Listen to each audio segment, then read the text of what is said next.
성경이 몇 권입니까? 이렇게 물어보면 어린이들은 한 권이요 이렇게 대답할 때가 있습니다. 성경은 한 권으로 이렇게 묶어져 있으니까 말이죠. 근데 대개 두 권이요 이러는 애들도 있으니까 한 초등학교 2학년쯤 되면 그 정도로 대답할 수 있습니다. 왜냐하면 구약과 신약입니다. 그러나 정답은 여러분이 아십니다. 몇 권이죠? 66권입니다.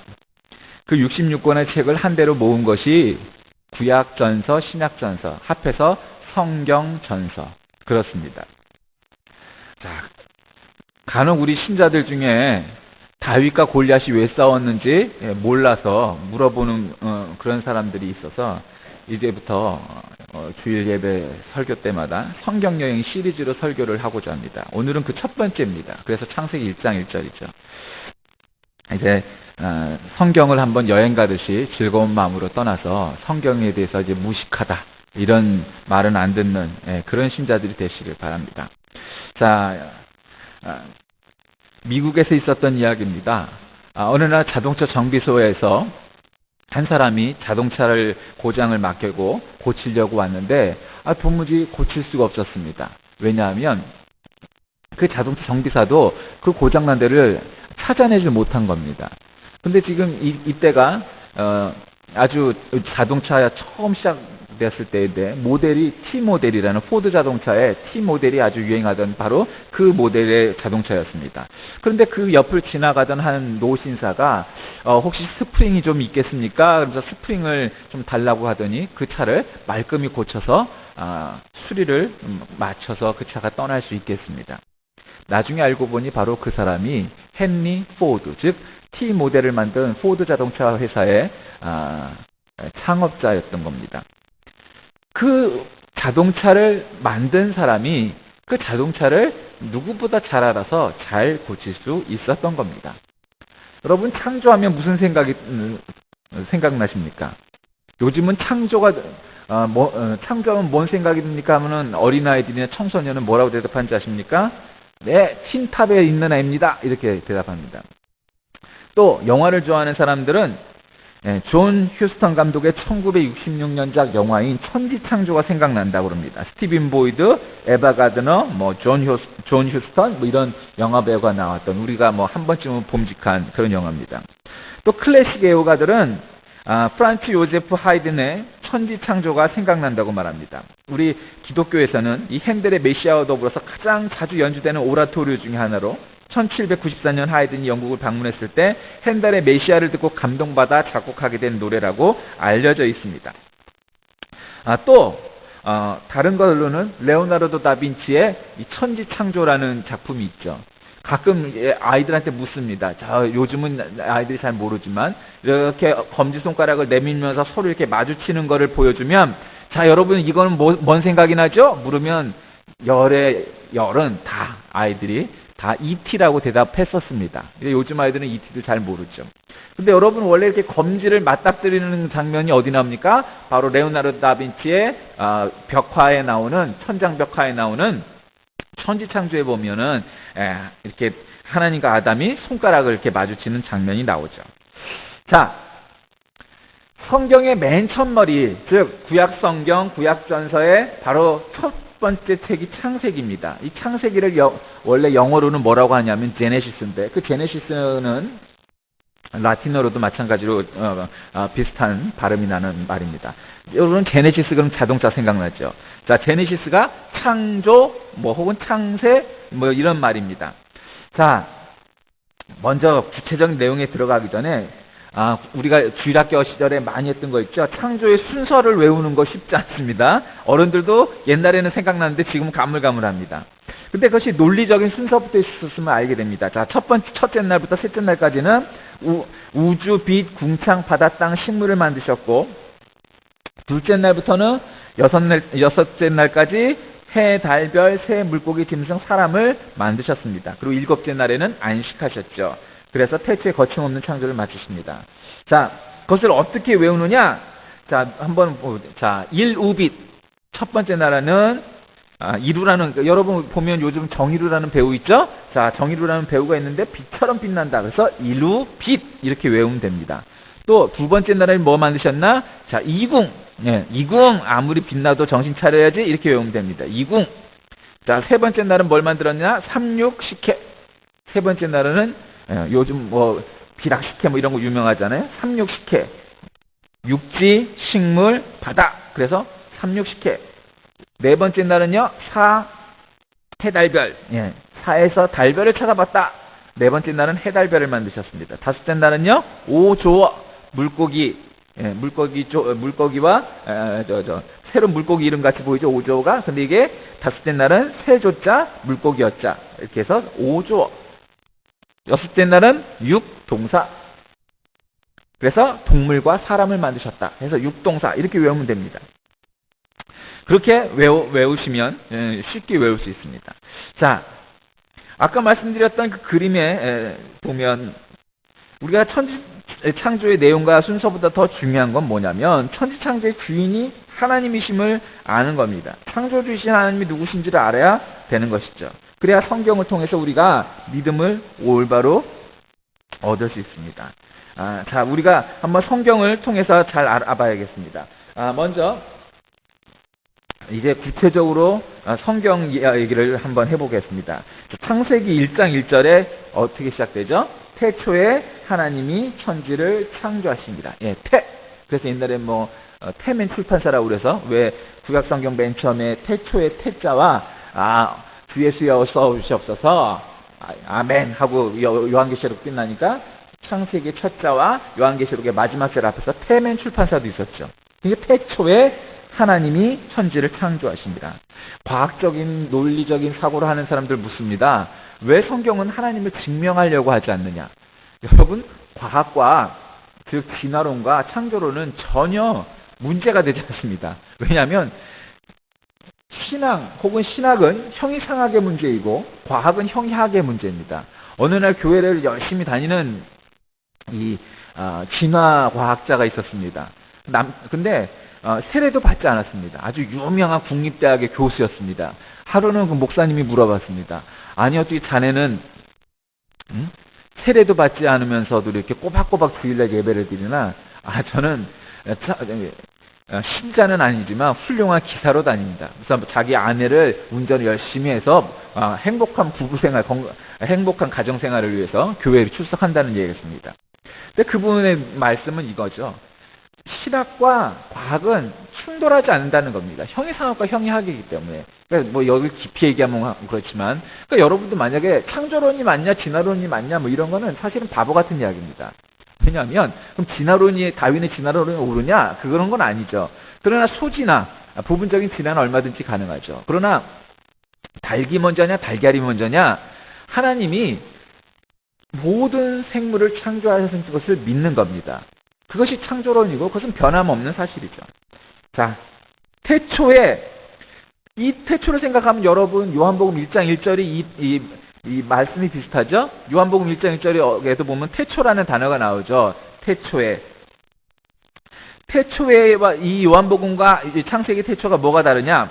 요한복음 1장 1절에 나오는 태초는 아르케라는 헬라어인데 이건 하나님의 시간으로 시작과 끝이 없는 무한한 신의 세계입니다. 다시 말씀드리면 요한복음 1장 1절에 나오는 태초에 하나님이 말씀하신다는 내용의 그 태초는 세상을 만들기 전 그 태초입니다.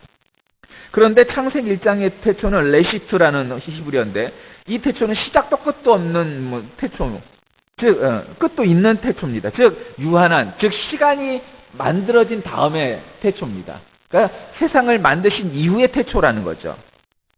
그러니까 이때는 24시간이 있었던 겁니다.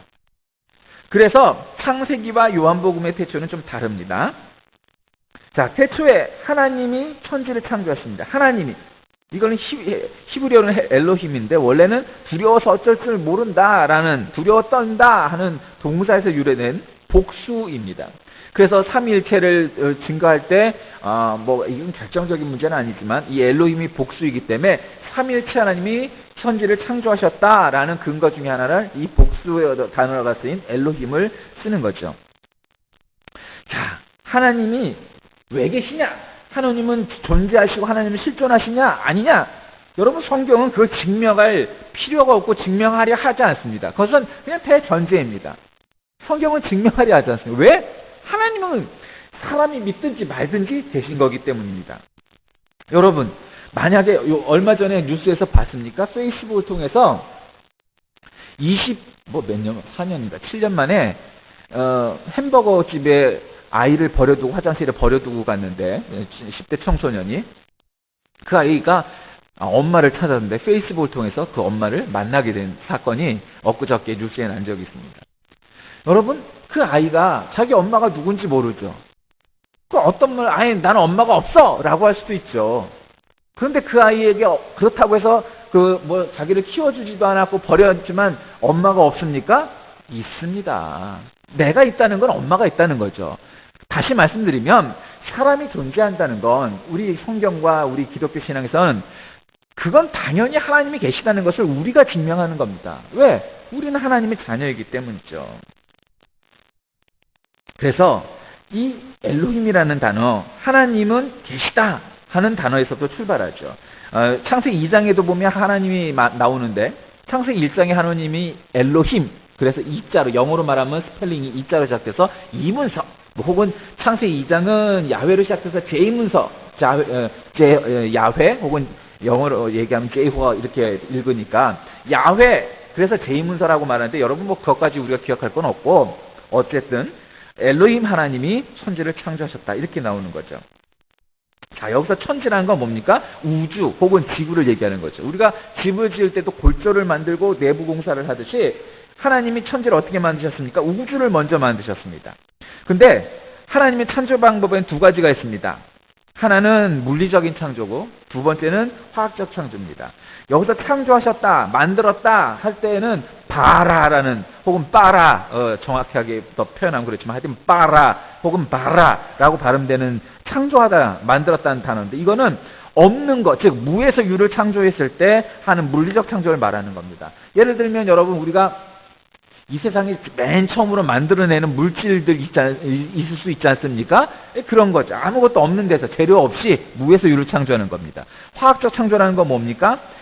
들짐승이나 새나 사람을 어떻게 만드셨죠? 흙으로 사람을 빚어 그 코에 숨을, 생기를 불어넣으시니 생명이 된지라 이렇게 만드셨던 것처럼 이미 있던 재료를 가지고 즉 유에서 유를 창조하는 것, 즉 과학적으로 말하면 화학적 창조를 바로 두 번째 창조라고 말할 수 있습니다. 그거는 동사 자체도 좀 다르게 표현이 됩니다.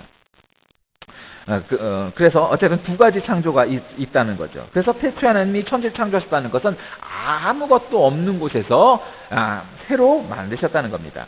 땅이 혼돈하고 섞일 혼, 흐릴 돈, 서로 섞이고 지구의 모습이 잘 보이지 않는 게 아무것도 없는 암흑 상태이죠. 공허하고 아무것도 없습니다. 무, 텅 비어있는, 불교에서 얘기하는 것과 같은 그런 개념이죠. 아무것도 없는 상태에서 만드셨습니다. 흑암이 깊음이 있고 어둠이 얼마 있냐? 아주 깊어서 캄캄해서 아무것도 보이지 않는 그런 캄캄한 속에 있었다는 것이죠.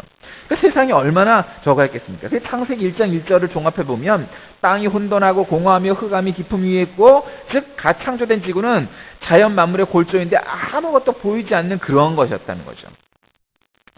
그래서 하나님의 신은 수면에 운행하니라. 여기서 하나님의 신이란 성령입니다. 그래서 성령이 이때도 계셨다는 걸 알 수가 있죠. 천지 창조에 개입하신 분은 성부와 성자와 성령, 성삼위 하나님이 다 하셨다는 거죠. 운행했다라는 말은 무슨 뜻입니까? 호위하다, 배회하다, 여러 가지 뜻이 있는데 성령의 인격체에 의한 능동적이고 반복적인 행위로 지구를 새 달같이, 알같이 굴리고 돌리는 창조 사역을 했다는 거죠. 하나님이 천지를 만드시니까 공전, 자전, 시간 이것이 저절로 돌아갔지 않습니까? 자, 1장 3절에 보면 또 빛을 만드신 게 나오죠. 빛이라는 건 이렇게 태양과 똑같다고 볼 수는 없지만 태양빛이라고 생각하면 됩니다. 그래서 빛을 만드셨습니다. 어디서? 하나님이 계신 곳에서부터 빛이 온 거죠. 그러니까 우리가 하나님을 혹은 예수님을 빛이라 칭하는 것은 빛의 근원, 뿌리는 하나님에게로부터 온 겁니다. 여기서 태양을 만들어서 태양에서부터 확 온 게 아니고 하나님으로부터 빛이 온 거죠. 그래서 빛을 낮이라 부르시고 어둠을 밤이라 부르셨다 하는 거죠. 자, 왜 하나님이 낮과 밤을 만드셨을까요? 물론 이제 모든 창조는 하나님의 영광을 위해서입니다. 특별히 칼빈 신학, 이 개혁교회 신학에서는 모든 것이 다 뭐죠? 오직 솔리데오 그라시아. 예. 다시 말씀드리면 오직 하나님께 영광을 이걸 가장 중요한 신학적 태제를 삼지 않습니까? 하나님은 영광 받으시기 위해서 창조하셨습니다. 그런데 또 이 피조물들을 위해서는 어떻게? 대자연에게 휴식을 주기 위해서, 또 고된 노동에서의 휴식을 위해서, 또 산짐승들과 이런 동물들의 삶과 혹은 자유를 위해서 그렇게 만드셨죠. 자, 1장 6절부터 8절 말씀을 한번 봅시다. 1장 6절에서 8절 말씀을 보면 뭐를 만드십니까? 광활한 우주를 첫째 날 만드셨고 비의 근원이 되게 하는 대기권을 궁창을 둘째 날 만드셨죠. 궁창이란 하늘이라고 오늘 성경에도 나와 있죠. 그래서 궁창의 윗물과 아랫물, 즉 여러분 대기권에도 우리가 습기가 물이 있다는 거 잘 알죠? 옛날에는 눈에 안 보여서 몰랐지만 지금 우리가 너무 잘 알지 않습니까? 궁창 아랫물은 뭐죠? 바닷물, 강물, 그다음에 또 지하에 있는 지하수, 이거 다 이런 거죠. 다 그렇게 만들었습니다. 그래서 어떤 과학자들이 해보니까 이 대기권에 하늘에 있는 이 수증기층을 바다처럼 압축해 보면 5마일 두께, 즉 8km로 지구를 둘러쌀 만큼 양이 많다는 겁니다. 그러니까 여러분 비가 얼마나 많이 올 수 있느냐? 그냥 과학적으로 생각해도 얼마든지 올 수 있다는 거죠. 그런데 첫째 날에는 하나님 보시기 좋았다 이런 표현을 쓰는데 둘째 날에는 하나님 보시기 좋았다 이렇게 표현하지 않아서 여러 가지 신학적 견해가 있습니다. 하나는 둘째 날 창조가 셋째 날에 가서의 완성을 보았기 때문에 그렇기도 하다 이렇게 표현하기도 하고, 또 다른 견해는 둘째 날 하늘을 만들어 놓은 곳에 천사들이, 하늘이라는 것은 여러분 신약 성경에도 바울이 3000층에 올라갔다라는 표현이 나오죠. 그러니까 우리가 눈에 보이는 이 푸른 하늘이 있는 데는 뭡니까? 영어로 말하면 스카이, 그렇죠? 그 스카이 위가 뭡니까? 흔히 대기권이라고 말하는 퍼머넌트 하늘이 있고 그 위에는 하나님이 계신 헤븐, 천국 하늘이 있죠. 그게 삼층천이라고 말을 하는데 바로 그 두 번째 하늘, 즉 퍼머넌트에 마귀가 사탄이 있다 이렇게 말을 하는 거죠. 그런데 그래서 하나님이 보시기 좋았다라는 표현을 안 했다 이렇게 말을 하는 학자도 있지만 그렇게 보긴 좀 동의하기는 어려울 것 같고, 그 이유는 첫째 그 궁창 창조에서 하지 않았던 것을 셋째 날에 가서 하나님 보시기에 좋았다라고 두 번이나 평가하신 그 이유에 대해서는 하나님만이 아시기 때문이죠. 첫째는 그러니까 너무 우리가 미루어 짐작하는 것은 문제일 수 있다라는 것이고요. 또 둘째 날 궁창 창조는 퍼머넌트, 마귀의 거처만 만든 것이 아니라 자연 만물과 인간을 위한 대기권도 만드셨기 때문에 그것 때문에 안 했다 이렇게 보기는 어렵고, 세 번째로는 마귀는 초자연적인 능력을 가진 영적 존재고 또 하나님께서 제공해 주었다고 하지만 그 2000층에만 있는 것이 아니고 천국과 인간 세계를 왕래하고 있기 때문에 그것 때문에 그렇게 말하기는 좀 어렵다 하는 생각을 해봅니다. 자, 어쨌든 말씀을 한번 정리합시다. 오늘 창세기를 통하여서 우리가 알 수 있는 것은 하나님이 이 세상을 만드셨습니다. 3절에 보니까 빛이 있으라시니 빛이 있었고 그 빛이 하나님 보시기 좋았다. 그래서 빛과 어둠을 나눴다. 빛을 낮이라 하시고 어둠을 밤이라 하셨다. 하나님이 천지를 만드시는데 제일 먼저 만드신 게 뭐였다고요? 빛이었죠. 예, 빛. 그래서 빛을 만드니까 어둠이 있는 겁니다. 여러분 빛이 없이 어둠이 있을 수 있겠습니까? 여러분 우리도 믿지 않는 사람들, 예수를 부인하는 사람들, 심지어는 적그리스도와 같은 그런 세력들이 있기에 하나님의 자녀, 우리가 빛의 자녀라고 말하지 않습니까? 빛의 자녀들이여 이렇게 하지 않습니까? 빛이 있으니까 어두움을 아는 겁니다. 빛이 없으면 어둠이 어둠인지 모르는 겁니다.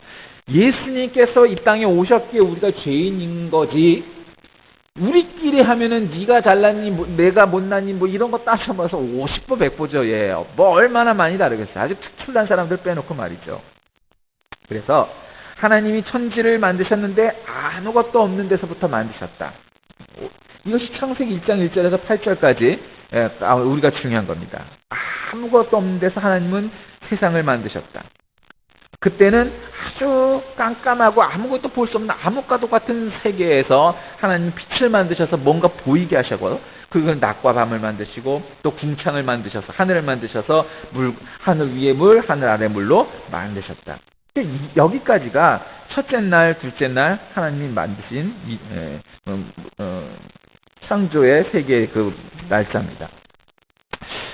사랑하는 교회 여러분, 우리가 창조에 대해서 말을 할 때 유의해야 할 것은 이 창조는 하나님만이, 즉 바라의 창조는 하나님만이 하실 수 있다는 것을 우리가 믿어야 하고 당연히 그런 겁니다. 여러분, 사람이 만드는 것에 뭐 해 아래 새 것이 없다고 정말 아무것도 없는 데서 무에서 유를 창조할 수 있는 사람이 있던가요? 없습니다.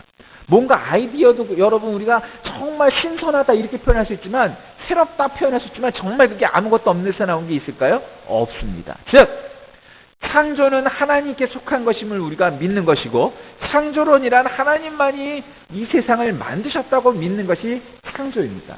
그러므로 천지창조를 음악으로, 미술로, 영화로 우리가 자꾸 표현하는 것은 그것이 그렇게 표현한다고 해서 하나님의 창조를 이루다 표현할 수 없지만, 그럼에도 불구하고 우리가 그런 문화적인 혹은 예술적인 행동을 통해서 하나님에게 영광 돌리고 하나님을 찬양하기 위해서입니다. 아무것도 없는 속에서 세상을 만드신 하나님, 그 목적은 단 한 가지입니다. 하나님은 영광 받으시길 원하셨고, 또 우리 사람을, 이 세상을 만드셔서 그 보시기에 좋았다고 말할 만큼, 그래서 인간을 위한 환경을 만드시기 위함이었습니다. 다음 시간에는 1장 9절 이후에 또 말씀도 읽어보면서 생각해 보겠습니다. 기도하겠습니다. 하나님, 우리가 이제 성경 여행을 떠나려 합니다. 아주 기초적인 것에서부터 우리가 성경을 한번 훑어봄으로 성경에 어떤 내용이 있는지 바라보게 하시고, 그 내용들을 통하여서 더 많은 것들을 깨닫는 우리 모두 되게 하여 주옵소서. 예수님의 이름으로 기도합니다. 아멘.